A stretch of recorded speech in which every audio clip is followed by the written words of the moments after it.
Mashinaga nimaga suv kirib ketadi, ko'pchilik o'ylayotganiga o'zidan o'zi kiradi, zavodskoy yo'q. Zavodskoy emas, keling mana qaranglar. Mashinamiz mana shu tomonidan udar bo'lgan. Tepada oyna sinib ketgan, sinib yotibdi.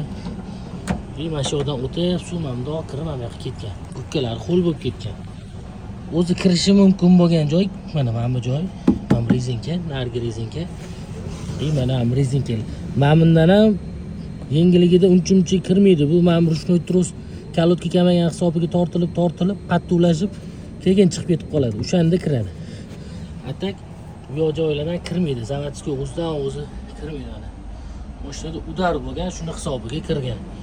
Ko'pchilik o'ylayapti, hammasi birak mashina, unaqa emas. Bu ham hozir mana kastaprafani xatosini deb suv kirib ketgan. Oynani tagida treshinalar qolib ketgan, kuzovda ham bunaqa stiklar qolib ketgan. Mashinamizda shunaqa suv kirib ketgan.